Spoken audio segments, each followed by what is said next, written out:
We'll start here with the Treasury Department. They're saying today that the federal budget deficit was sliced in half this past fiscal year, and that reduction would have been even bigger if it wasn't for President Biden's plan to forgive student debt. While it may help many Americans, overall, is the debt forgiveness a good move for the economy as a whole? Well, this is problematic on three fronts, and you've talked about those. You've got the fiscal issue here and what it'll do to inflation, causing the Fed to have to squeeze the monetary supply even tighter. You've got the legal issue here. Even Nancy Pelosi back in August said the president does not have the authority to unilaterally do this. This is an issue of Congress. They have to be involved in this because they're the ones that hold the purse strings.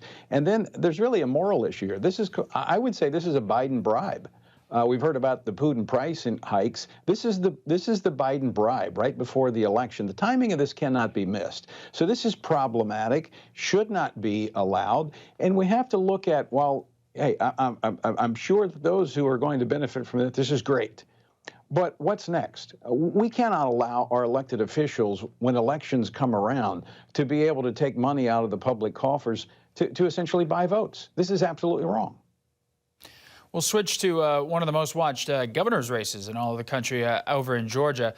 When asked on MSNBC about how she would help alleviate high prices, Georgia Governor hopeful Democrat Stacy Abrams tied her answer back to her view women need access to abortions, including saying, quote, "Let's be clear, having children is why you're worried about your price for gas. It's why you're concerned about how much food costs." What do you make of these comments?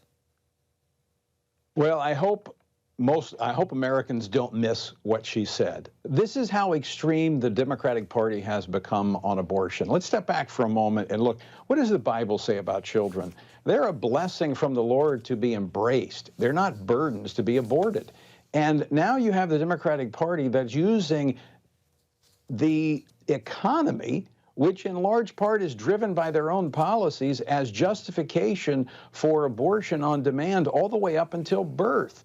And when you talk about extreme policies on abortion, you cannot get a Democratic candidate or Democratic leader, for that matter, to say where they would draw the line on abortion. They want it all the way up into the day of birth.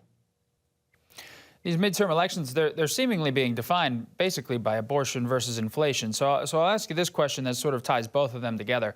If Democrats maintain control of the House and Senate in the midterms, President Biden this week said the first bill he will send to Congress will be to codify Roe v. Wade. With the economy in the shape it's in, does it seem reasonable for the president to make that the #1 priority? Again, it shows how perverted and twisted the priorities of the Democratic Party are, and it also shows how short-sighted they are. You know, we're already seeing this pyramid effect where we have fewer workers to pay for a burgeoning group of retirees. We have more people now looking to the government for help than we have working, paying into government through taxes. That's only going to get worse. We're going to find ourselves the way of China and Europe if we continue to encourage aborting our children and the very future of our country. Again, short-sighted, focused on elections. It's very telling of where the Democratic Party is and what they're proposing to Americans. I hope voters are paying very close attention to what they're saying, not what Republicans are saying about them. Forget what we're saying. Just look at what they're saying themselves. It's very, very revealing. Well, we'll leave it there for now, but as always, we appreciate your time. Thank you, Tony.